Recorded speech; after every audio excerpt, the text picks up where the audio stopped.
Hello everyone, how are you doing? This is MD Tech here with another quick tutorial. In today's tutorial, I'm going to show you guys how to resolve if you're having issues with the Microsoft Store on your Windows 11 computer. So for some reason it isn't opening or loading properly, or maybe it's not loading at all. In today's tutorial, I'm going to show you guys how to hopefully resolve it without too much of a hassle, and we're going to go ahead and jump straight into it.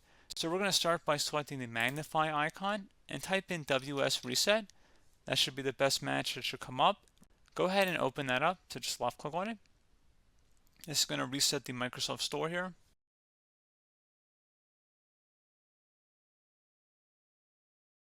And then hopefully it should launch as it's supposed to. If you're still having a problem, you can try right clicking on the start menu and select settings. You can select the apps tile on the left side. Select where it says apps and features on the right. In the search apps list field, type in Microsoft Store. Best match will come back with exactly that. Go ahead and select the three-dotted icon next to it and select Advanced Options. Underneath Reset, if the app isn't working right, we can try to repair it. The app's data won't be affected. Select Repair.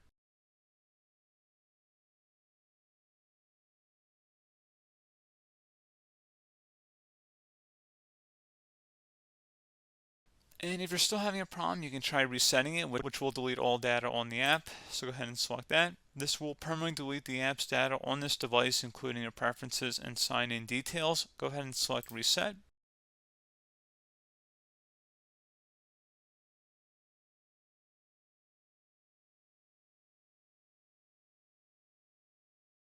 So at this point, I would recommend closing out of here and attempt to launch the store again, and then hopefully it would have been able to resolve the problem. If you're still having a problem, you can try and open up the search magnify icon down in your system taskbar. Type in CMD. Best result should come back with command prompt. Go ahead and right click on that and select run as administrator. If you receive a user account control prompt, go ahead and select yes. And now you want to type in SFC space / scan now. Scan now should all be one word attached to that / out front. Hit enter on your keyboard to begin the system scan. This will take some time to run, so please be patient.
And once that's done, we'll recommend closing out of here and restart your computer.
And there you go, guys. Hopefully at this point you should be good to go. And as always, thank you for watching this brief tutorial. Do hope I was able to help you out, and I do look forward to catching you all in the next tutorial. Goodbye.